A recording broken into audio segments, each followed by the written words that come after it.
Salut à tous et bienvenue dans Sur le Web, le magazine qui décrypte l'actu via Internet. Au programme aujourd'hui, l'arrivée par la grande porte du géant chinois du net Alibaba à la bourse de Wall Street, Utopia, le festival qui nous parle de futur et la mobilisation du web qui s'intensifie contre l'État islamique.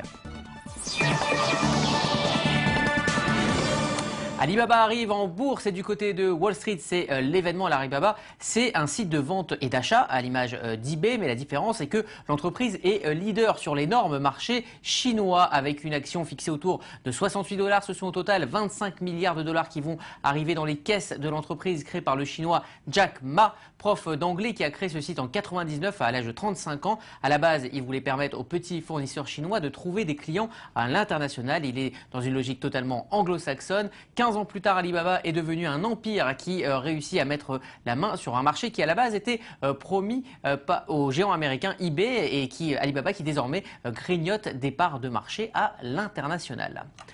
Le système d'exploitation iOS 8 arrive sur les prochains iPhones et Tim Cook, dans une lettre publiée sur le site Apple, a tenu à rassurer sur la nouvelle version d'iOS dédiée aux mobiles. Il a parlé d'une nouvelle approche de la vie privée pour rassurer le grand public sur ce thème.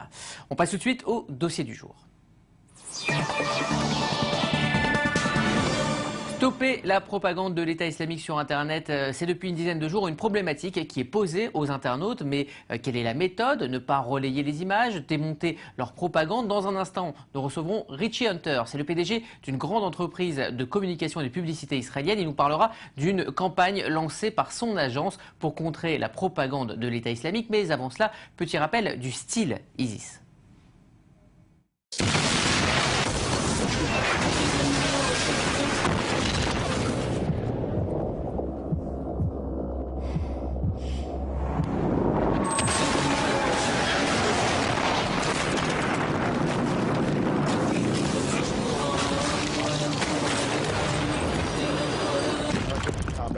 Will not be returning to fight in Iraq.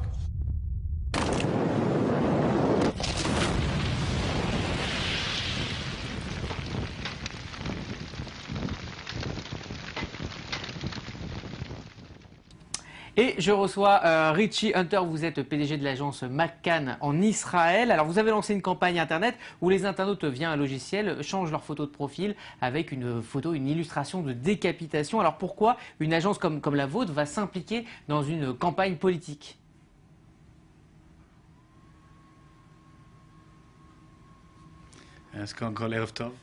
D'abord, bonsoir. Le fait qu'un client nous a contactés, nous a demandé d'avoir une idée créative sur ce que l'État islamique fait.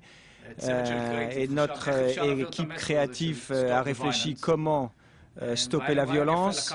Et ils ont eu cette idée de prendre l'idée, la photo status de Facebook et nous montrer ce que fait l'État islamique pour que nous puissions y réfléchir et échanger ces idées, cette impression avec nos amis. Alors c'est une initiative qui vient des internautes que vous avez rejoint. Pour vous, quel est le développement de cette campagne dans les jours, dans les semaines à venir? C'est une campagne qui ne fait que commencer. Comment vous voyez la suite des événements et puis quel est le but de cette campagne? D'abord, ça n'a fait que commencer, c'est vrai, ça a commencé il y a 8 jours, le 11 septembre. À partir du moment où le président américain a déclaré la guerre à l'État islamique, eh bien, nous avons lancé l'idée. Enfin, l'idée vient d'Israéliens qui nous ont demandé de réfléchir à une idée qui augmenterait la sensibilisation à l'État islamique. Nous avons commencé sur Facebook. Pour le moment, les résultats sont incroyables. Il y a des centaines de milliers, plus de 100 000 personnes qui ont changé leurs photos sur le site, des milliers de réactions. C'est la première étape. La deuxième étape que nous commençons maintenant, c'est eh bien de faire connaître cette idée dans le monde afin que des gens en Angleterre, dans le monde, en France, aillent sur le site Facebook et fassent cette action pour sensibiliser les gens. Et la troisième étape, bientôt, que des politiciens politiciens et des gens connus du public fassent aussi la même chose pour qu'ils comprennent que c'est une chose qui fait très peur et qu'il faut sensibiliser le monde à cette chose-là. Alors, on se souvient de la campagne Bring Back Our Girl qui avait donné lieu à des critiques sur Internet, et beaucoup d'internautes pensent aujourd'hui que la meilleure façon finalement de porter atteinte à l'organisation de l'État islamique, c'est tout simplement de ne pas en parler avec tous les mouvements de shutdown. Est-ce que vous n'avez pas le sentiment de faire un peu la publicité pour cette organisation finalement en continuant d'en parler? Premièrement, je crois qu'il ne faut pas faire une campagne de vidéo. Ce que vous faites sur votre chaîne, je crois que c'est très bien. Arrêtez de diffuser leur propagande. Mais je crois que ce que nous avons dit, c'est que nous ne voulons pas effectivement faire de la publicité, donc nous ne montrons pas d'image de ces gens-là. Mais juste de cette manière, nous voulons faire comprendre et sensibiliser ce qui pourrait vous arriver, que vous soyez musulman, chrétien ou juif. Je crois que c'est la réalité. Personne ne croit en la violence à part les extrémistes. Et l'idée, c'est d'arrêter, de les arrêter. Je ne crois pas que ça fait de leur propagande. Je crois que c'est juste sur Facebook, et ça doit donner une idée plutôt positive de ce qui se passe. Alors, ça sera ma dernière question. Vous êtes un spécialiste de l'Internet et de la communication. Est-ce qu'aujourd'hui, Internet peut pousser le pouvoir politique à agir? Est-ce que c'est vraiment un pouvoir aujourd'hui, ce genre de mobilisation? Oui, je crois sans aucun doute que Facebook est un média, Twitter aussi sont des outils très importants dans l'Ouest et dans l'Occident, pour les politiciens et pour les États, pour les pays. Je crois qu'il est vrai que l'État islamique, la manière dont il l'utilise, c'est la mauvaise manière. Les films qui font peur, les films atroces, mais ça soulève justement le débat, et donc de notre point de vue, c'est positif de le faire. Merci beaucoup d'avoir été avec nous. Merci beaucoup.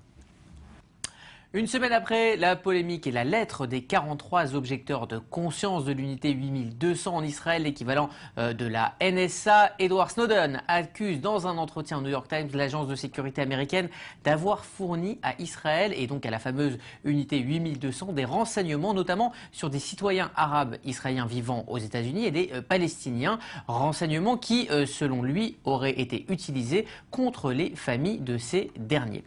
On va maintenant parler de futur et de comment la science-fiction joue un rôle déterminant sur les innovations. Cette semaine, à Tel Aviv, se tiennent deux festivals parallèles mais aussi complémentaires, le DLD et le festival Utopia. Son directeur est venu un peu plus tôt dans la semaine nous en parler, mais avant, un petit tour de ces deux événements avec Laura Duhamel.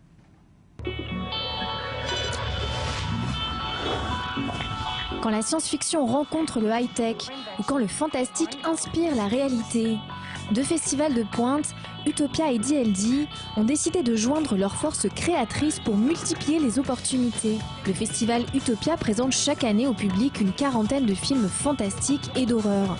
Convaincu que le monde du high-tech n'est pas si éloigné des scénarios de science-fiction, il a conclu un partenariat avec le festival DLD de Tel Aviv, qui lui mise sur les dernières innovations. Cette idée de génie est née d'un constat très simple. Le monde du fantastique n'a souvent fait que précéder la réalité. En romançant ce qu'on croyait impossible, le cinéma a en fait créé de nouvelles possibilités. Des inventions incroyables ont d'abord été développées dans les films futuristes, voire d'horreur. C'est le cas du drone, du clone et même de la bombe atomique. Cette année, la peur du zombie et de l'épidémie mondialisée est projetée à Utopia avec plusieurs films, dont Another World d'Ethan Reuven, qui raconte la difficile lutte contre des zombies de 5 survivants d'un holocauste biologique. Dans la vraie vie, pas de sauveurs hollywoodiens, mais des entreprises biomédicales dont les chercheurs consacrent leur vie à trouver vaccins et traitements. Certains sont d'ailleurs mis à l'honneur par le festival DLD. Pendant une semaine, les deux festivals se tiennent donc conjointement à Tel Aviv, le cœur de la nation start-up. C'est un marathon de conférences, d'ateliers, d'expositions et de galas qui est organisé avec pour thème le futur. Le festival Utopia apporte sa créativité, tandis que le festival DLD offre une forte couverture internationale. Entrepreneurs et réalisateurs ont ainsi une occasion unique de se rencontrer, de s'inspirer mutuellement et d'échanger sur la société de demain. Et qui sait, l'un des films projetés à Utopia donnera peut-être naissance à une invention qui changera notre futur. Et pour parler ensemble de cette convention et du futur, on reçoit le directeur de ce festival, Udi Aviv. Udi, bienvenue. Est-ce que vous pouvez nous parler, nous présenter cette convention qui va se passer à Tel Aviv? Merci, je suis très heureux d'être là. Nous faisons partie du festival de l'innovation DLD à Tel Aviv et nous en sommes très heureux. C'est un festival divisé en deux parties, deux courants de conscience.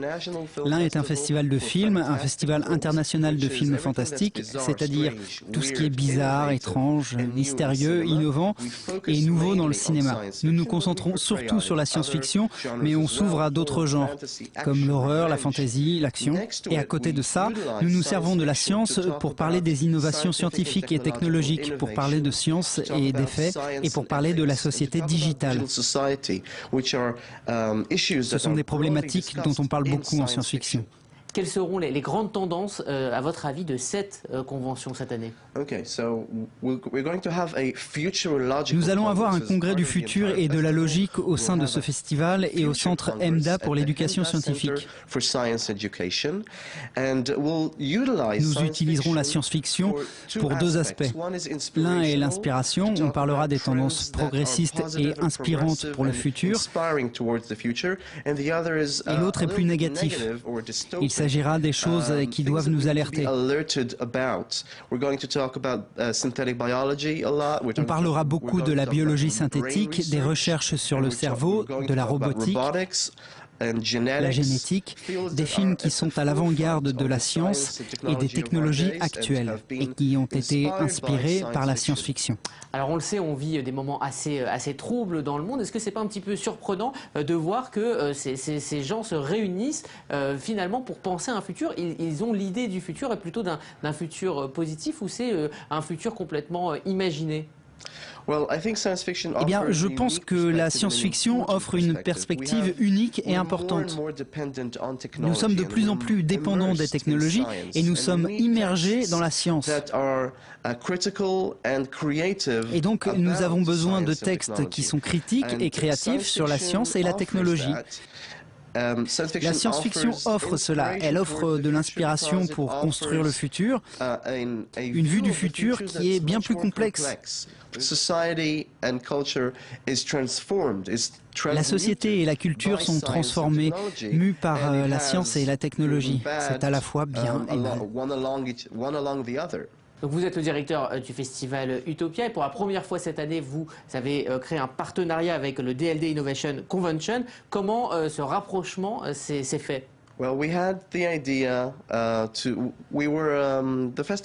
bien, le festival existe depuis longtemps et nous voulions modifier sa date. On était toujours séparés de 2 ou 3 jours de Tel Aviv DLD et l'idée, c'était de les réunir. Nous nous sommes entretenus pour voir comment changer la date. Parce que nous nous complétons et nous offrons mutuellement une idée de la science et de la technologie.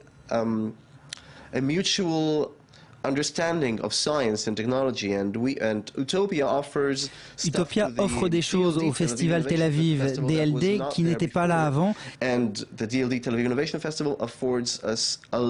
le Festival Tel Aviv DLD offre bien plus en termes de couverture internationale. Donc c'était une opportunité excellente de les réunir, de réunir les créations cinématographiques, de design, littéraire, artistique, avec l'entrepreneuriat de Tel Aviv et du monde. Ça sera ma dernière question pour finir. Est-ce que vous pensez qu'un festival comme Utopia a son rôle à jouer dans l'innovation des startups et faire de Tel Aviv encore plus une ville de startups? Est-ce que ce que vous imaginez dans votre festival peut aider l'innovation demain? Eh bien, il y a tellement d'exemples qui sont nés de la science-fiction et qui sont devenus réalité. Le robot, le clone, la singularité technologique, même la bombe atomique. C'était d'abord de la science-fiction, de la réalité exagérée, de la réalité virtuelle. Et les cafés et les magasins de Tel Aviv sont le foyer de beaucoup d'ingéniosité et d'inventivité pour le cinéma et les arts, tout comme la scène de l'entrepreneuriat high-tech et des start-up. Et nous voulons réunir ces forces créatives. Nous essayons et nous croyons que c'est ce que nous faisons à Utopia. Merci beaucoup, Ori, d'avoir été sur ce plateau. Merci.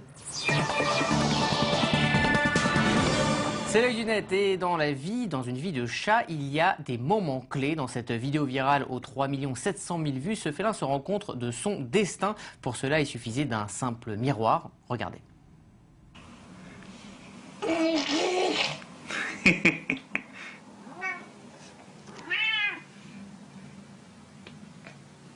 Miaou.